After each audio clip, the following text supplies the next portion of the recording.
Havia um pacto silencioso no Brasil colonial. Casamentos aristocráticos eram eternos, não por amor, mas por poder, por terras, por sobrenomes que valiam mais do que vidas. Quando uma esposa se tornava inconveniente, havia formas discretas de descartá-la. Mas o barão Luiz de Almeida Prado não tinha paciência para discrição. Em agosto de 1743, na Bahia colonial, ele jogou sua própria esposa, Dona Isabel Maria, aleijada após um acidente de carruagem, aos braços do escravo mais temido da fazenda. Um homem chamado Tomé, conhecido pela força descomunal e por olhos que ninguém ousava encarar. O barão esperava violência, esperava que Tomé a destruísse e eliminasse o problema sem sujar as mãos aristocráticas. Mas o que nasceu naquela cabana escura não foi brutalidade, foi ternura, e dessa ternura nasceu amor. O tipo de amor impossível que atravessa abismos sociais e se transforma em arma mortal. Esta é a história de como dois descartados pela crueldade se encontraram na escuridão e decidiram juntos incendiar o mundo que os condenou. E de como, às vezes, o próprio sistema cava a cova onde vai cair. Se você sentiu o peso dessa contradição, o momento em que o amor nasce exatamente onde deveria haver ódio, deixe seu like agora para que histórias como essa continuem sendo contadas e não sejam enterradas no silêncio. Inscreva-se no canal Contos de Senzala para acompanhar narrativas de amores impossíveis, alianças secretas e vinganças construídas por aqueles que a história tentou apagar. E me conte nos comentários, você acredita que o amor pode nascer mesmo nas condições mais brutais? Que às vezes a última faísca de humanidade se acende justamente onde o mundo só enxerga escuridão? Pense bem nisso. Agora, vamos descer juntos a escada da Casa Grande e entrar na noite em que um senhor acreditou que estava descartando um fardo e, sem saber, assinou a própria sentença. A fazenda São Sebastião do Monte, no Recôncavo Baiano, era uma das propriedades mais ricas da região em 1743. Centenas de escravos trabalhavam nos canaviais intermináveis. A Casa Grande tinha 3 andares, janelas de vidro veneziano, móveis de jacarandá entalhado. O barão Luiz de Almeida Prado, dono de tudo aquilo, era um homem de pouco mais de 40 anos, corpulento, de voz grave que congelava conversas.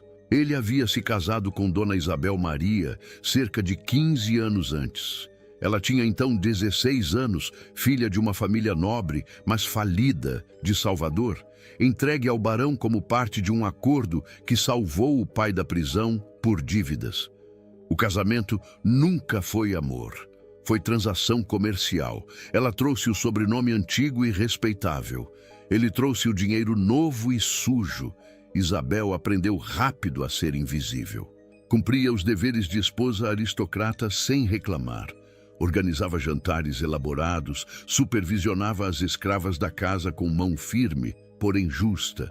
Bordava por horas, rezava terços intermináveis, sorria quando necessário, mesmo quando o coração estava morto. Teve 3 filhos. 2 morreram ainda na primeira infância, vítimas de febres que os médicos explicavam com palavras complicadas e ombros encolhidos. Um sobreviveu e foi enviado para estudar em Lisboa aos 10 anos. Isabel nunca mais o viu. Depois disso, tornou-se ainda mais invisível, uma sombra que circulava pela Casa Grande sem fazer barulho, sem pedir nada, sem existir verdadeiramente. O barão a ignorava quase completamente. Tinha amantes, escravas jovens que ele usava e descartava como objetos, filhas ilegítimas espalhadas pela senzala que ele nunca reconhecia publicamente. Isabel sabia de tudo e não podia fazer nada. Mulheres como ela não tinham escolhas, apenas obediências silenciosas e resignação forçada. A Casa Grande gostava de corpos presentes e almas caladas. Tudo mudou em um mês de março de 1743. Isabel estava retornando de uma visita protocolar a uma fazenda vizinha quando a carruagem capotou brutalmente numa estrada mal conservada, cheia de buracos e pedras soltas. O cocheiro não resistiu ao impacto. Isabel sobreviveu, mas com a coluna fraturada em vários pontos. Passou semanas entre a vida e a morte. Quando finalmente acordou, não conseguia mover as pernas. Os médicos confirmaram o que ninguém queria dizer em voz alta. Estava aleijada permanentemente da cintura para baixo. Nunca mais andaria. Durante os primeiros meses, o barão fingiu preocupação protocolar. Chamou médicos caros de Salvador. Autorizou tratamentos com ervas importadas, sangrias, rezas encomendadas.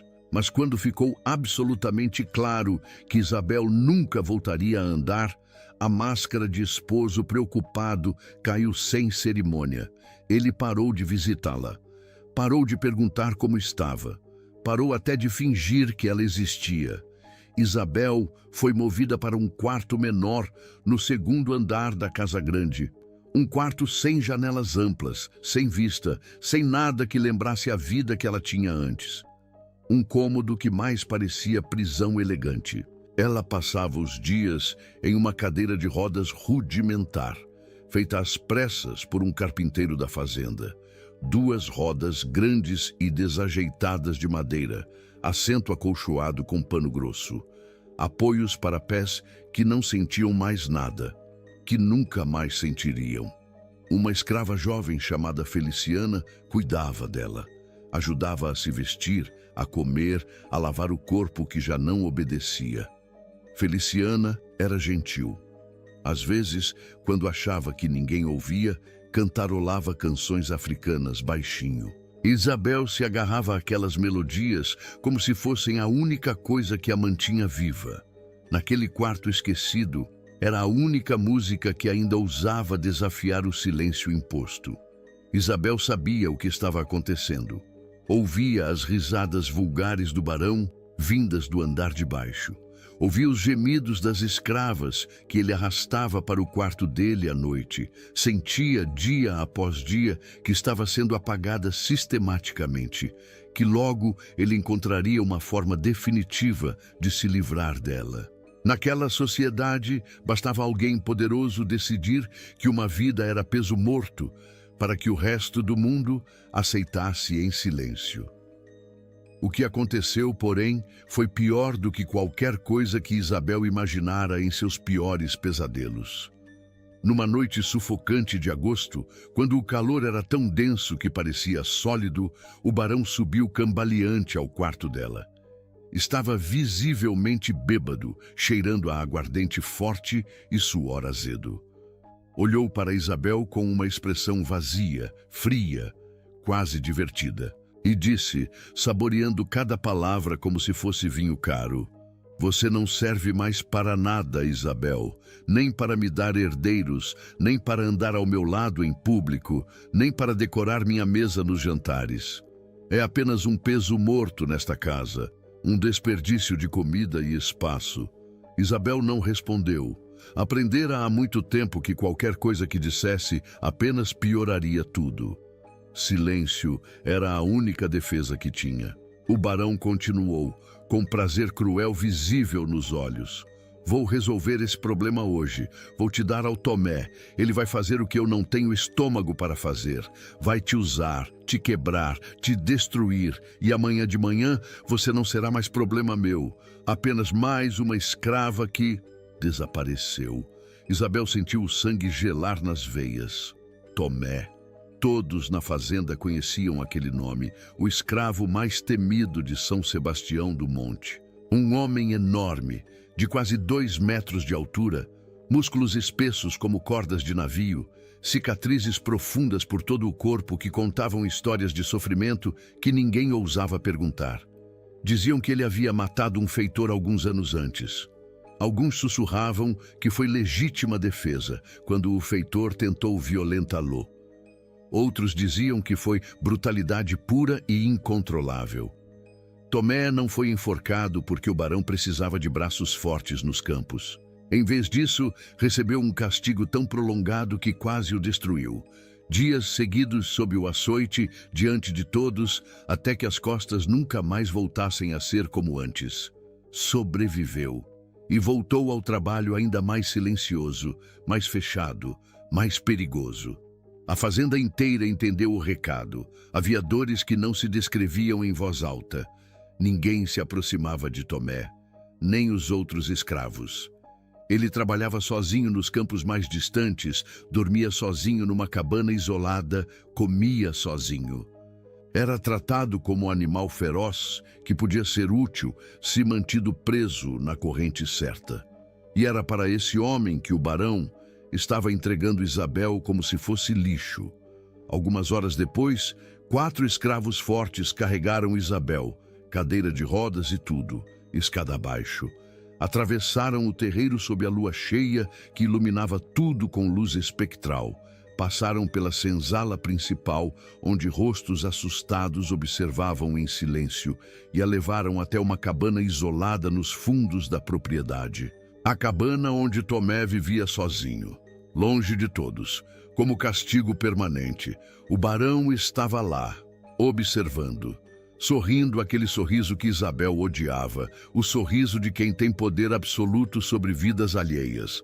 Quando Isabel foi colocada no chão de terra batida da cabana escura, o barão se virou para Tomé, que estava encostado na parede de pau a pique, observando tudo em silêncio absoluto, e disse, em tom de ordem casual: "Ela é sua agora. Faça o que quiser, só não a traga de volta viva." Entendeu? Tomé não respondeu.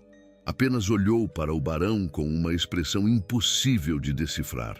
Havia algo ali que o senhor não enxergava, uma chama que nem o chicote tinha conseguido apagar. O barão riu e saiu, batendo a porta frágil com força, deixando Isabel sozinha com o homem que todos chamavam de monstro. O silêncio que se seguiu foi denso como chumbo derretido. Isabel respirava rápido, coração batendo tão forte que doía no peito. Tomé não se moveu durante longos segundos que pareciam horas. Naquela cabana apertada, o mundo inteiro parecia ter parado para esperar qual rosto ele escolheria vestir. O do monstro que o senhor queria ou o de algo que o sistema não sabia mais como lidar. Tomé deu 2 passos lentos na direção dela. Isabel fechou os olhos com força, tremendo inteira, esperando dor, esperando violência, esperando o fim. Em vez disso, sentiu algo macio e quente ser colocado gentilmente sobre os ombros. Abriu os olhos assustada. Era um cobertor velho, surrado, mas limpo e cheirando a sol. Tomé havia coberto ela com cuidado. Ele recuou imediatamente. Sentou-se no chão do outro lado da cabana, de costas para a parede, mantendo distância respeitosa. Quando falou, a voz veio baixa e surpreendentemente suave, a primeira vez que Isabel ouvia aquele som. "Não vou te machucar."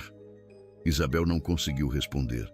Apenas olhou para ele, incrédula, confusa, tentando entender o que estava acontecendo. Tomé continuou, ainda sem olhar diretamente para ela, como se tivesse vergonha. "Eu sei o que ele quer. Quer que eu te destrua. Quer que eu seja o monstro que ele diz que eu sou. Mas eu não sou o monstro. Nunca fui. E não vou me tornar um só porque ele quer." A voz dele era rouca, pesada de emoção contida. Isabel percebeu que estava chorando, lágrimas silenciosas escorrendo pelo rosto sem que conseguisse controlar. Não eram lágrimas de medo. Eram de algo que ela não sentia há anos. Alívio. Tomé finalmente olhou para ela. Os olhos dele eram escuros, profundos, carregados de uma tristeza antiga que Isabel reconheceu imediatamente. Era a mesma tristeza que via no espelho. A tristeza de quem foi quebrado tantas vezes que já nem lembra como era estar inteiro. "Você pode dormir aqui", disse Tomé, apontando para a esteira onde ele dormia. "Eu durmo no chão. Amanhã a gente pensa no que fazer." Isabel conseguiu finalmente falar, com a voz saindo trêmula e baixa. "Por que está fazendo isso? Ele vai te matar se descobrir que não me machucou." Tomé deu um sorriso triste, sem alegria. Ele já me matou. Há muito tempo. O que sobrou de mim não tem mais medo de morrer. Houve um silêncio longo. Depois Tomé acrescentou, quase como se estivesse falando consigo mesmo: perdi tudo. Minha mãe, meus irmãos, minha terra, meu nome verdadeiro. Fui arrancado de tudo quando era criança, trazido naqueles navios onde metade morre no caminho. Fiz coisas que me transformaram em outra pessoa. Mas ainda tem algo dentro de mim que se recusa a morrer. Algo que se recusa a ser o que eles querem que eu seja. Isabel ouviu cada palavra como se fossem pedras preciosas. Ninguém nunca havia falado com ela daquela forma, com verdade crua, com alma exposta. O barão nunca falou com ela de verdade, apenas dava ordens, fazia exigências, exercia posse. Eu também perdi tudo. Isabel ouviu a própria voz dizendo: meu filho, minha vida, meu corpo, minha dignidade. Ele me transformou em objeto e agora me descartou como se eu fosse lixo. Tomé olhou para ela com uma intensidade que a fez sentir algo esquecido. A sensação de ser realmente vista, não como Sinhá, não como esposa do barão, mas como Isabel, a pessoa. Oh, você não é lixo, Tomé disse com firmeza surpreendente. Você é humana, e humanos não merecem ser tratados assim. Nem brancos, nem negros, nem aleijados, nem inteiros. Ninguém merece. Isabel sentiu algo se quebrar dentro dela. E pela primeira vez em muitos anos, chorou de verdade. Não era o choro silencioso e contido de mulher aristocrata. Era choro profundo, desesperado, libertador, de quem finalmente pode ser fraca sem ser punida por isso. Tomé não tentou consolá-la com palavras vazias. Apenas ficou ali, presença silenciosa e sólida, deixando que ela chorasse tudo o que precisava chorar. Quando Isabel finalmente parou, exausta, ele disse suavemente: descanse agora. Amanhã a gente pensa. Isabel dormiu naquela noite pela primeira vez em meses, sem pesadelos. Dormiu na esteira simples de Tomé, coberta pelo cobertor velho, ouvindo a respiração calma dele do outro lado da cabana. E se sentiu estranhamente mais segura do que jamais se sentira na casa grande, cheia de luxos. Às vezes é preciso ser jogado no que o mundo chama de escuridão para finalmente encontrar um lugar onde a alma possa respirar. Nos dias seguintes, algo impossível começou a acontecer. Tomé cuidava de Isabel com uma delicadeza que ela nunca imaginou existir em alguém tão marcado por violência.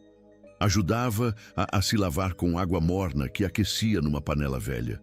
Trazia comida escondida da senzala, pedaços de mandioca, frutas, às vezes um pouco de carne seca. Eles conversavam, muito. Tomé contava sobre a terra de onde viera, uma aldeia na África que ele mal lembrava, mas cujo cheiro de terra vermelha e árvores altas ainda visitava seus sonhos. Isabel contava sobre a menina que gostava de ler, que sonhava em conhecer o mundo, que nunca imaginou que se tornaria prisioneira de um casamento sem amor. Aos poucos, naquele espaço estreito e escuro, longe dos olhos do mundo, algo começou a florescer. Não era apenas gratidão, não era apenas aliança de sobrevivência, era conexão real, era reconhecimento mútuo. Isabel percebeu com surpresa e medo, o começo de um amor que aquele mundo não admitia nem como hipótese. Na segunda semana, Tomé tocou pela primeira vez a mão de Isabel. Foi acidental. Ele estava ajudando a mover-se da cadeira para a esteira. As mãos se encontraram. E ficaram assim por segundos que pareceram uma eternidade condensada. Isabel olhou para ele. Tomé olhou de volta. Algo passou entre os dois que dispensava palavras.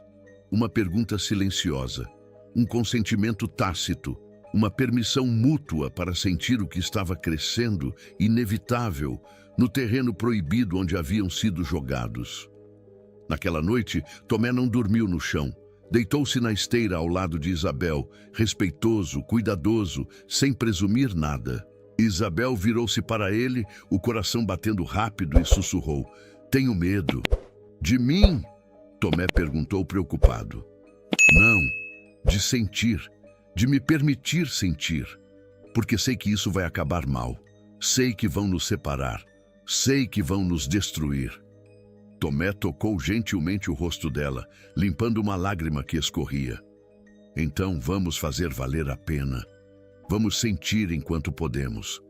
Porque se vão nos destruir de qualquer jeito, que seja depois de termos sido felizes. Nem que seja por pouco tempo." Ele a beijou, primeiro com hesitação, depois com paixão crescente. Isabel retribuiu com a intensidade de quem ficou morta por dentro durante anos e finalmente voltou a viver. Fizeram amor naquela noite, não como senhor e escravo, não como aleijada e monstro, mas como dois seres humanos desesperadamente apaixonados e desesperadamente condenados. Isabel entendeu, enfim, o que nunca encontrou no casamento aristocrático: amor verdadeiro. O tipo de amor que nasce da vulnerabilidade compartilhada e se transforma em algo mais forte do que qualquer lei social. O tipo de amor que ameaça estruturas inteiras porque prova que a humanidade dos que estão embaixo é maior do que o medo que os de cima tentam impor. É aí que a história deixa de ser apenas romance proibido e começa a se tornar ameaça real ao mundo da Casa Grande. Nas semanas seguintes, Isabel e Tomé viveram numa bolha frágil de felicidade roubada. O barão não vinha verificar. Achava que Tomé já tinha feito o trabalho, ou que logo faria, não se importava. Isabel havia sido descartada, e isso bastava. Para homens como ele, basta decidir que alguém deixou de existir para que o resto do mundo aceite como verdade. Mas naquele pequeno mundo de pau a pique e terra batida, longe da Casa Grande, Isabel descobriu coisas sobre Tomé que a fascinavam. Ele era inteligente, muito mais do que qualquer pessoa dava crédito. Havia aprendido português perfeitamente, entendia de números, sabia ler algumas palavras que aprendeu observando os feitores marcarem sacos de açúcar. Mais importante, Tomé conhecia cada detalhe da fazenda. Sabia onde cada escravo dormia. Sabia quem eram os líderes naturais da senzala. Sabia os horários das rondas noturnas. Sabia onde as armas ficavam guardadas na Casa Grande. Conhecia os pontos fracos da propriedade, porque trabalhou em todos eles durante anos, invisível aos olhos dos senhores, mas vendo tudo. Isabel percebeu algo. Ela também sabia coisas. Coisas que nenhum escravo jamais saberia. Sabia a rotina exata do barão. Sabia onde ele guardava as chaves da casa. Sabia quantos capangas ele tinha e quais eram leais por medo e quais por dinheiro. Conhecia os segredos financeiros, as dívidas que ele escondia, os credores que o pressionavam, as cartas comprometedoras guardadas numa gaveta trancada.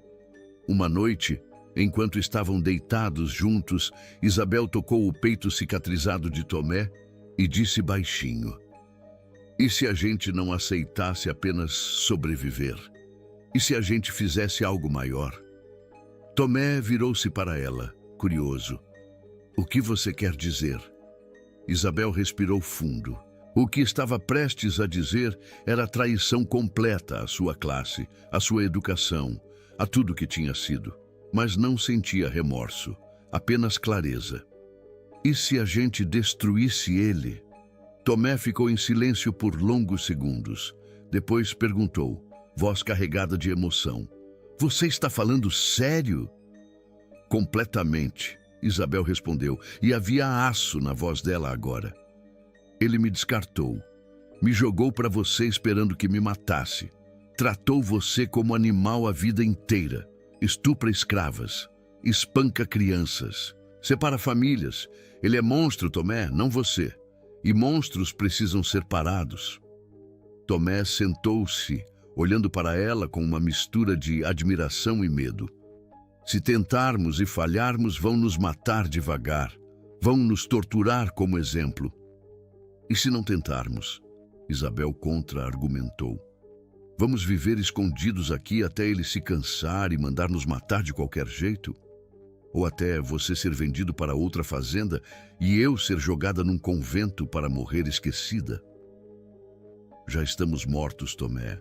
A diferença é que podemos escolher morrer lutando. E talvez não morramos. Talvez a gente consiga. Os olhos de Tomé brilharam com algo que Isabel não via neles antes. Esperança. Esperança perigosa. O tipo de esperança que move revoluções e derruba impérios construídos em sangue. O que você tem em mente? Ele perguntou. Isabel começou a falar. E conforme falava, o plano tomava forma. Ela conhecia a Casa Grande por dentro. Sabia que o barão dormia sempre bêbado nas noites de sábado, depois de jogar cartas com outros senhores. Sabia que os capangas dormiam em quartinhos separados e não se coordenavam bem. Sabia onde ficavam guardadas as armas e onde ficava a chave. Tomé conhecia os escravos. Sabia quem tinha coragem e quem tinha medo demais. Sabia quem perdeu filhos vendidos, quem foi marcado a ferro, quem tinha cicatrizes profundas demais para continuar aceitando. Sabia quem se juntaria a uma rebelião se houvesse chance real de sucesso. Não pode ser apenas vingança, Tomé disse pensativo. Se matarmos ele e nada mais, vêm outros barões, outros feitores, outros chicotes. Tem que ser maior, tem que libertar todos. Isabel concordou. Então libertamos. Pegamos os documentos de propriedade que ele guarda, queimamos tudo. Pegamos o dinheiro que ele tem escondido, sei exatamente onde fica. Distribuímos para quem precisa fugir. E queimamos a Casa Grande inteira. Transformamos tudo em cinzas. Os olhos de Tomé brilharam com intensidade nova. Tem escravos aqui que sabem o caminho para quilombos no interior. Lugares onde nunca conseguem nos encontrar. Se destruirmos a estrutura dele completamente, se levarmos o dinheiro, se queimarmos os registros, ele perde tudo e centenas de pessoas ganham chance de liberdade. Isabel sorriu, e era sorriso de guerra. Quando? Sábado que vem, Tomé respondeu. Ele vai estar bêbado. A lua vai estar nova, escuridão total. E eu já conversei com alguns. Sondei sem falar abertamente. Tem pelo menos 20 homens prontos. Se eu falar que é para valer, eles vêm. Isabel pegou a mão dele, entrelaçando os dedos. Vamos fazer isso juntos. Eu abro as portas por dentro. Você traz os homens. E a gente acaba com esse inferno. Tomé beijou ela com paixão misturada com gratidão. Você sabe que depois disso, nunca mais vai poder voltar para o mundo que conheceu? Vai ser fugitiva, caçada, sem nome, sem família, sem nada. Isabel sorriu e havia paz naquele sorriso. Eu já não tenho nada daquilo. O que eu tenho agora é você e liberdade futura.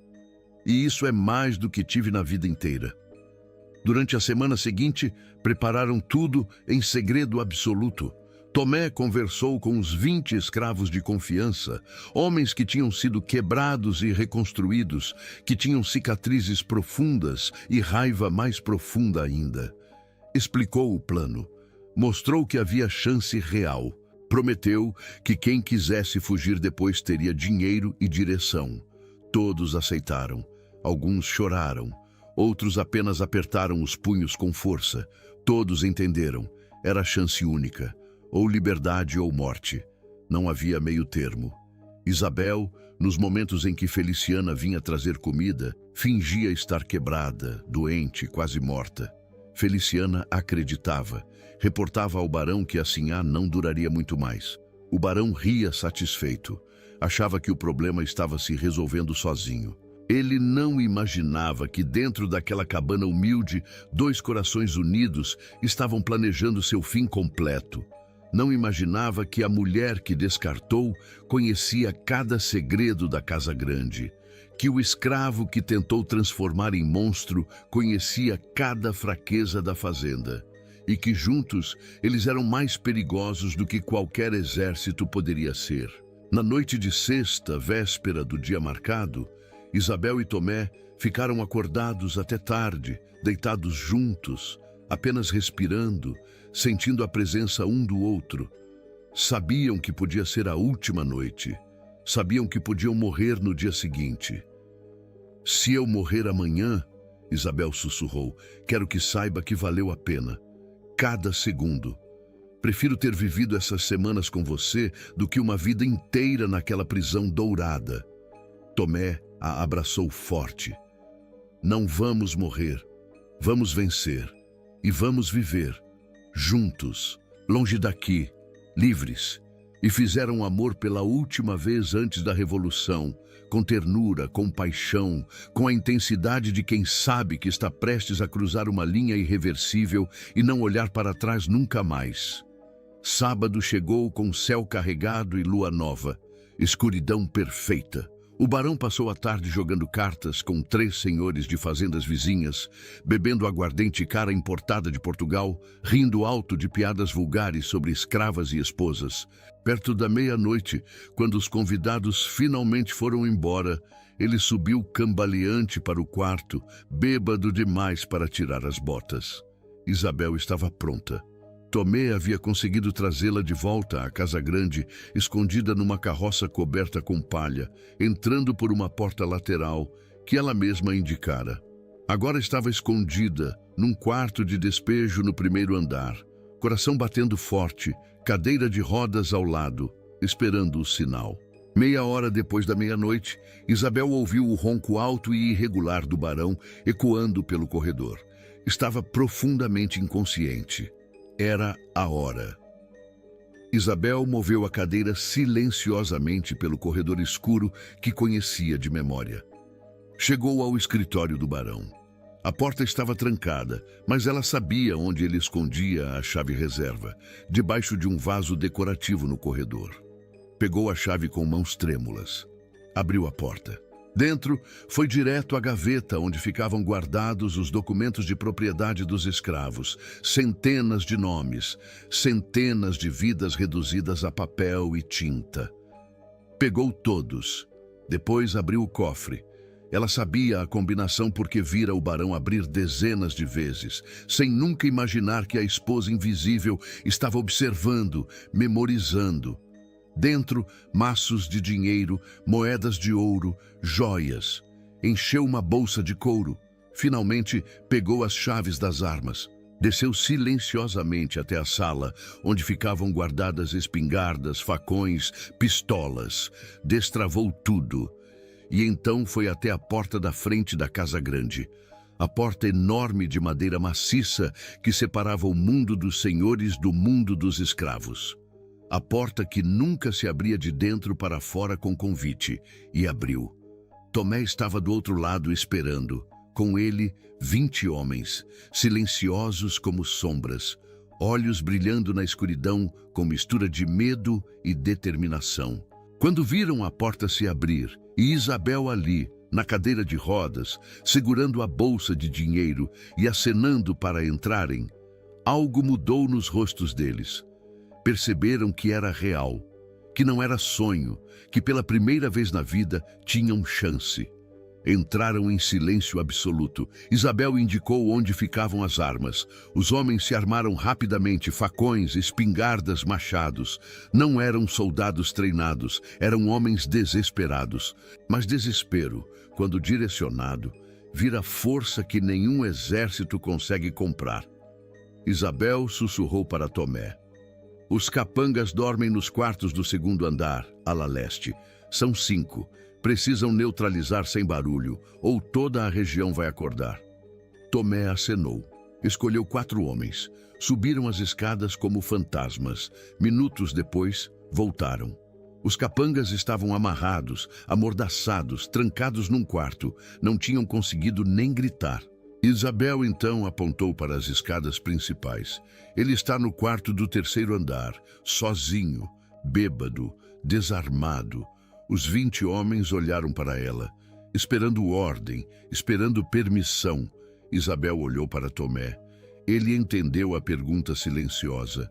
Pegou a mão dela e disse baixo, mas firme: isso não é só por nós, é por todo mundo que ele destruiu, por toda mãe que teve filho arrancado dos braços, por todo homem chicoteado até quase morrer, por toda mulher que ele violentou. Não é vingança, é justiça.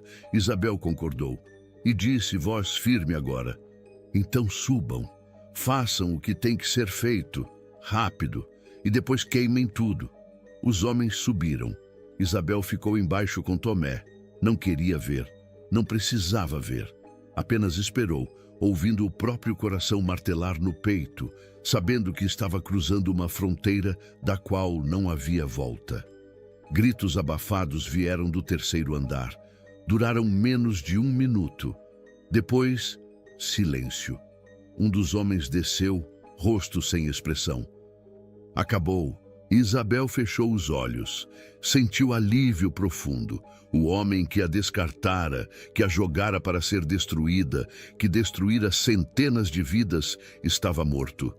E ela não sentia culpa, apenas libertação. Às vezes, a justiça chega tarde, mas chega com o peso de todas as dívidas acumuladas. Tomé tocou gentilmente o rosto dela. Você está bem? Estou livre, Isabel respondeu e sorriu.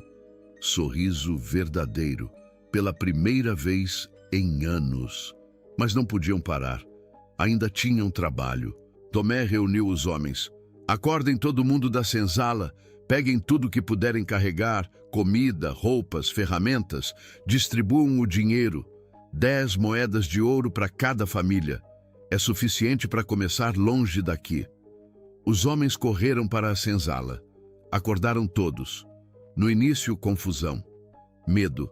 Mas quando viram os documentos de propriedade sendo queimados numa fogueira no terreiro, quando viram o dinheiro sendo distribuído, quando viram a casa grande começando a pegar fogo, tochas atiradas nas cortinas, nos móveis, nos papéis, entenderam.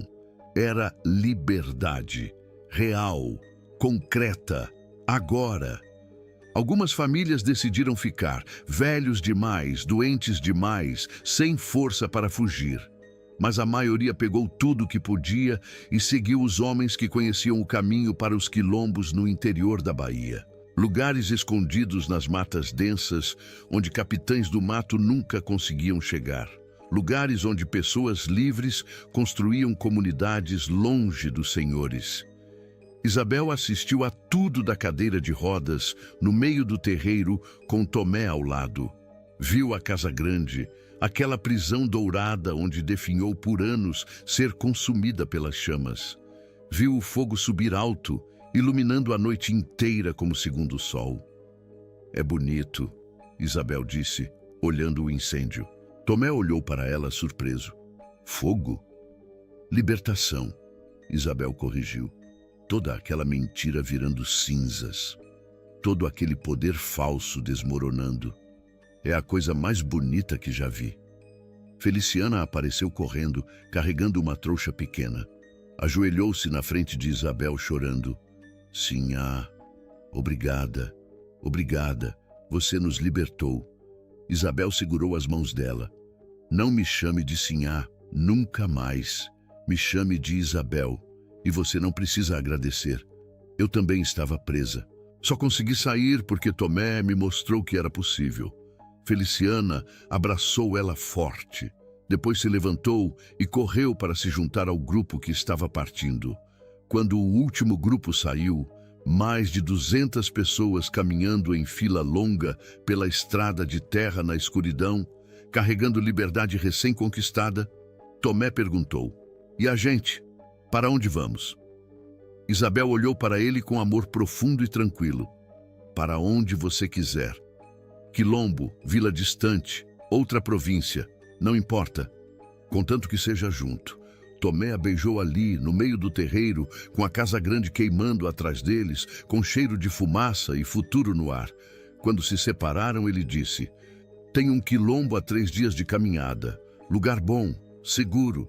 Tem gente que cuida de feridos, doentes e de quem não pode andar. Você vai ser bem-vinda lá.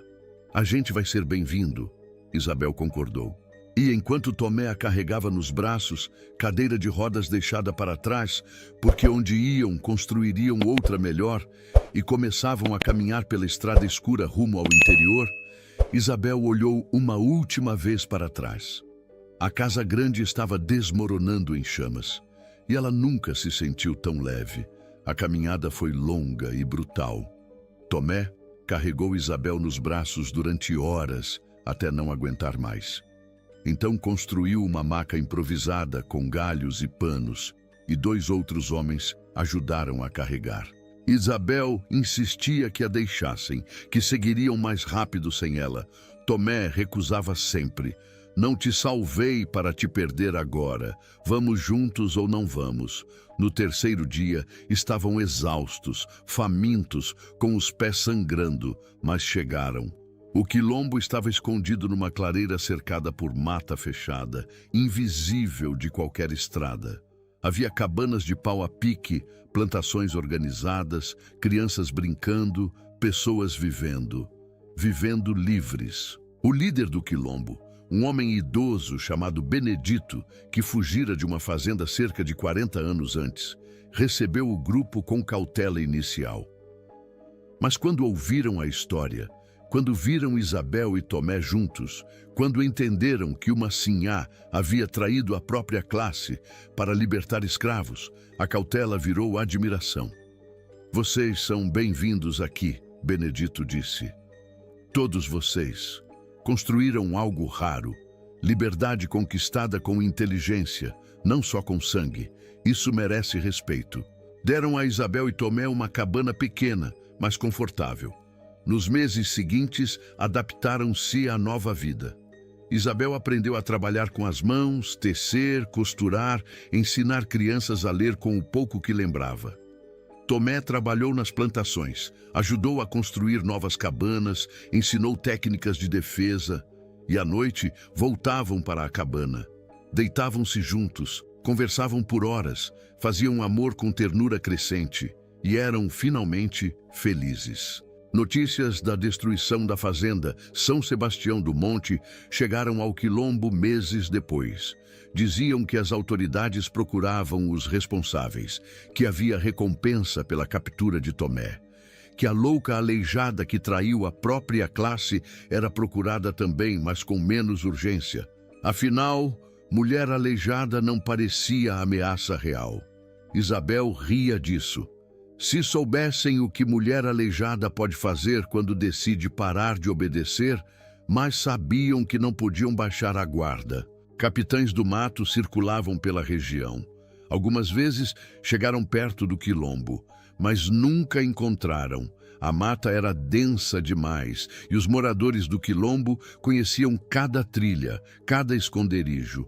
Um dia, Isabel descobriu que estava grávida. Chorou quando contou para Tomé, mas eram lágrimas de alegria misturadas com medo.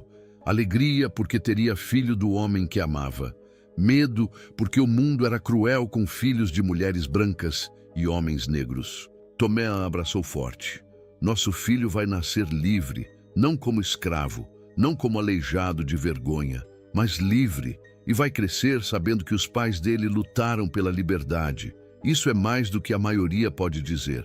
O filho nasceu 6 meses depois. Um menino forte, de pele acobreada, olhos escuros e intensos como os do pai. Chamaram ele de Francisco, como o pai de Tomé, morto há décadas do outro lado do oceano. Batizado agora num filho nascido livre na terra que escravizou o avô. Isabel olhava para o bebê dormindo no peito de Tomé e pensava, valeu tudo. Cada dor, cada perda, cada medo. Tudo valeu para chegar aqui. Parte 3, versão otimizada. Mínima mudança, pronta para TTS. Os anos passaram. Francisco cresceu forte e curioso. Isabel ensinou ele a ler, escrever, fazer contas. Tomé ensinou ele a plantar, construir, defender-se. O menino cresceu sabendo as histórias. A história da mãe que foi descartada. Do pai que se recusou a ser monstro, da noite em que decidiram queimar o mundo velho e construir um novo. Isabel nunca se arrependeu. Nunca sentiu falta da casa grande, dos vestidos caros, dos jantares formais. Preferia 1000 vezes a cabana simples, a comida plantada com as próprias mãos, o amor verdadeiro. Às vezes, nas noites quentes, deitada ao lado de Tomé ouvindo os sons da mata, Isabel lembrava da mulher que foi, a menina aristocrata vendida em casamento, a esposa invisível, a aleijada descartada. E agradecia silenciosamente por tudo que aconteceu, porque foi necessário ser quebrada completamente para descobrir quem realmente era. Foi necessário ser jogada ao que todos chamavam de monstro para encontrar o único homem capaz de amá-la verdadeiramente. Foi necessário perder tudo para ganhar o que realmente importava. Tomé, como se lesse os pensamentos dela, a puxou para perto e sussurrou: "No que está pensando?"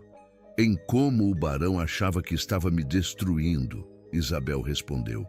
"E como, sem saber, ele me libertou, me jogou nos seus braços e foi a melhor coisa que alguém já fez por mim." Tomé riu baixinho. "Devia agradecer a ele." "Agradeço todos os dias", Isabel disse, séria, "porque me deu você, me deu vida real, me deu liberdade." Mesmo que não fosse essa a intenção, Isabel viveu mais 20 anos naquele quilombo. Viu o filho crescer, casar, ter filhos próprios.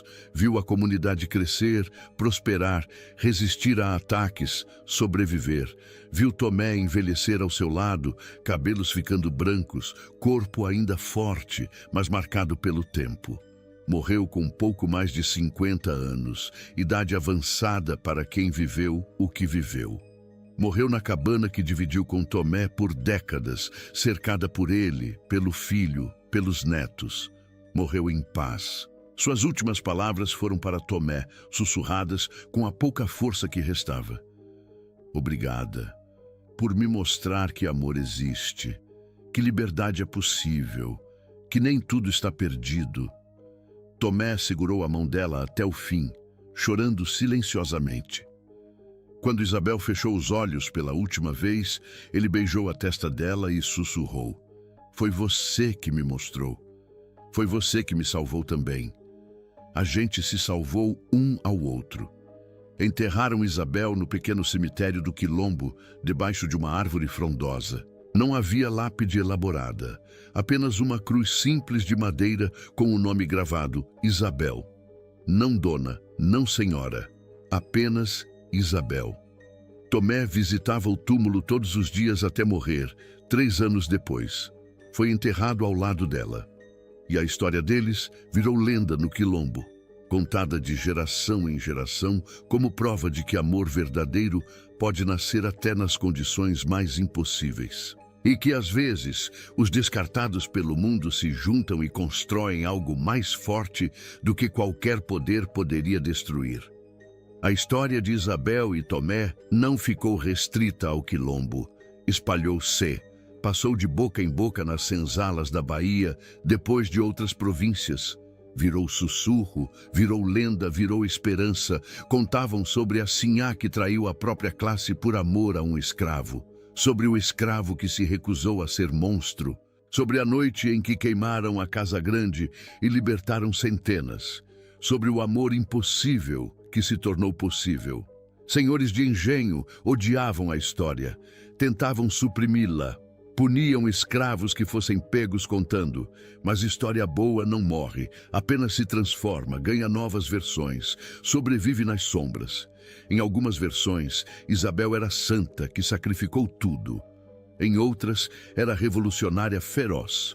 Em outras ainda, era apenas mulher que se apaixonou e teve coragem de seguir o coração. Todas as versões eram verdadeiras de alguma forma. Tomé virou símbolo de resistência. O homem que poderia ter cedido à brutalidade, mas escolheu humanidade. O escravo que recusou fazer o que o Senhor queria. O amante que protegeu quem amava contra tudo. A história real, com todos os detalhes, todos os medos, todas as dúvidas, foi preservada apenas no quilombo. Passou de avós para netos. Cada geração acrescentava algo, retirava outro detalhe, mas o núcleo permanecia. amor nascido na escuridão, vingança transformada em libertação, dois corações despedaçados que se uniram e criaram algo maior. Quando a escravidão foi finalmente abolida em 1888, 145 anos depois daquela noite de fogo, os descendentes de Isabel e Tomé ainda viviam no Quilombo. Francisco, o filho, teve 7 filhos. Desses, 23 netos. Desses, mais de 50 bisnetos. A árvore genealógica cresceu, espalhou-se, misturou-se com outras famílias do Quilombo e de comunidades vizinhas. Alguns descendentes saíram do Quilombo quando a abolição chegou. Foram para cidades, construíram vidas, mas levaram a história, passaram para os filhos, que passaram para os netos, que passaram adiante. No início do século XX, um historiador chamado Augusto Ramos ouviu a história numa vila remota da Bahia. Ficou fascinado. Tentou verificar os fatos. Encontrou registros da fazenda São Sebastião do Monte, propriedade real que existiu. Foi destruída por fogo em 1743. Barão morto em circunstâncias nunca esclarecidas. Encontrou registro de casamento do barão com Isabel Maria de Souza Menezes, filha de família aristocrática falida de Salvador.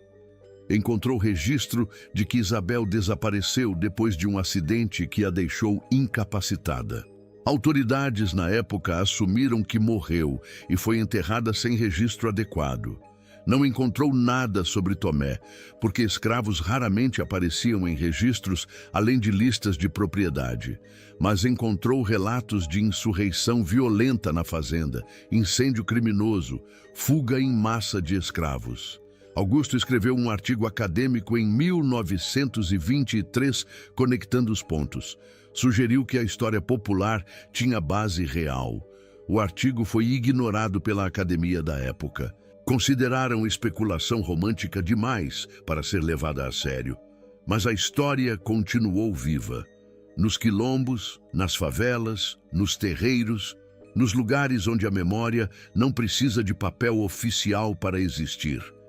Em 1995, uma professora de história chamada Helena Santana, descendente direta de Isabel e Tomé pela linha de Francisco, decidiu pesquisar a fundo a história da família. Encontrou o artigo de Augusto Ramos esquecido numa biblioteca universitária. Encontrou documentos da fazenda São Sebastião do Monte. Encontrou relatos orais preservados por anciãos do Quilombo. E escreveu um livro, chamou de A Sinhá, que queimou o céu, publicado por uma editora pequena da Bahia. O livro vendeu pouco inicialmente, mas aos poucos ganhou vida própria.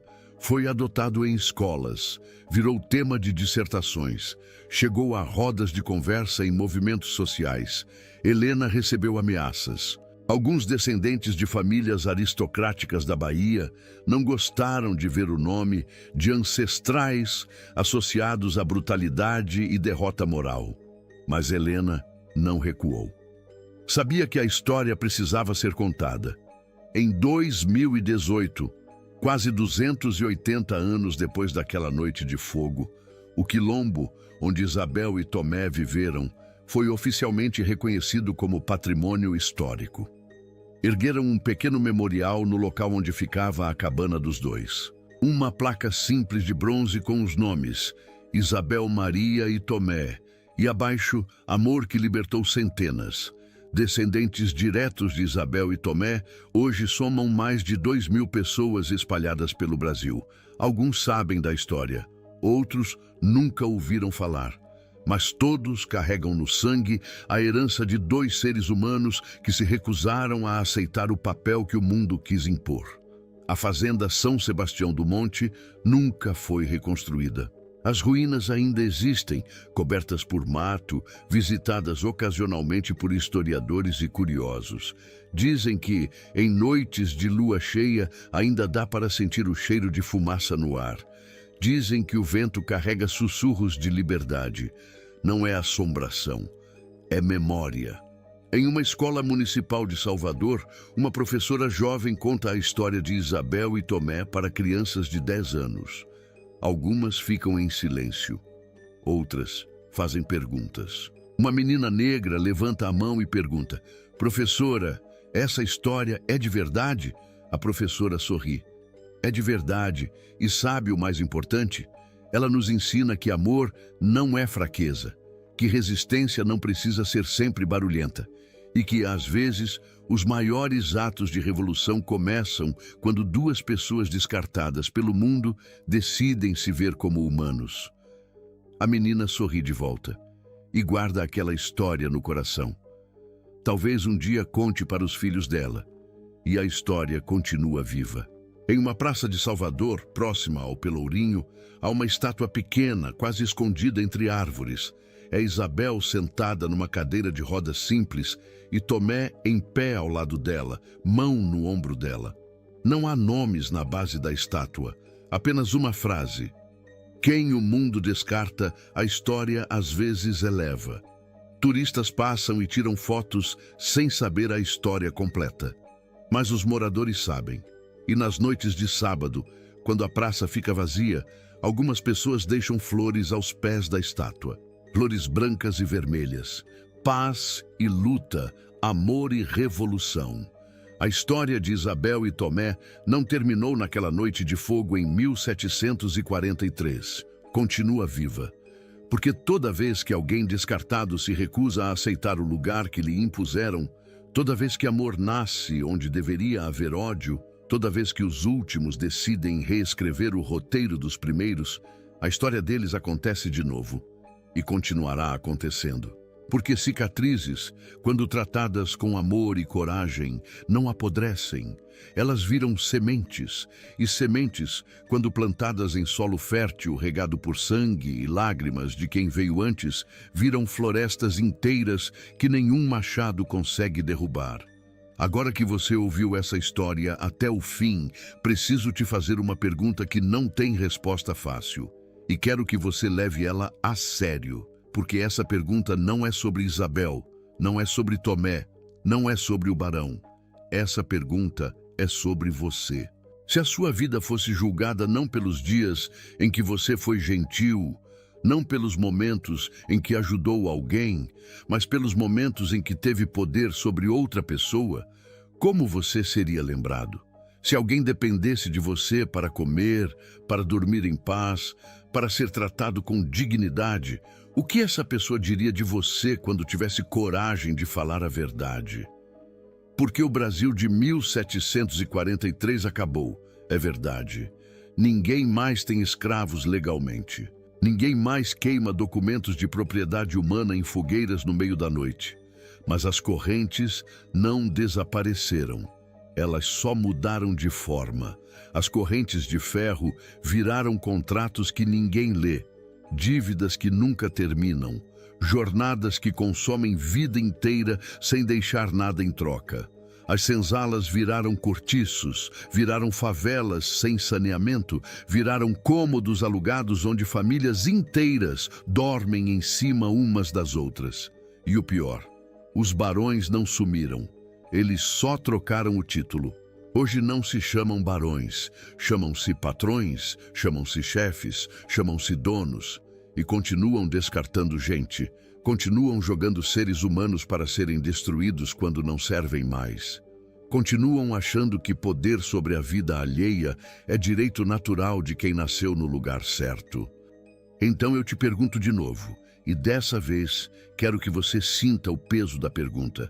Quando você tem poder, mesmo que pequeno, sobre alguém, você é o barão, a Isabel ou o Tomé.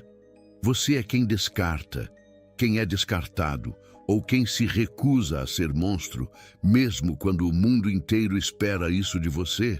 Essa não é pergunta retórica. Eu quero realmente que você responda. Vai lá nos comentários agora e me conta. Se você estivesse naquela fazenda, quem você seria? E mais importante ainda, quem você é hoje, neste exato momento, nas relações de poder que você vive? Responda como se fosse confissão. Responda como se fosse testemunho.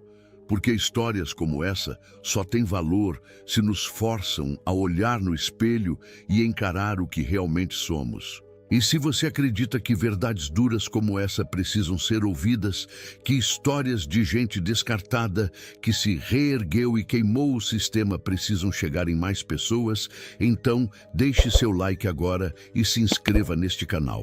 Não estou pedindo por número, não estou pedindo por métrica, estou pedindo por causa.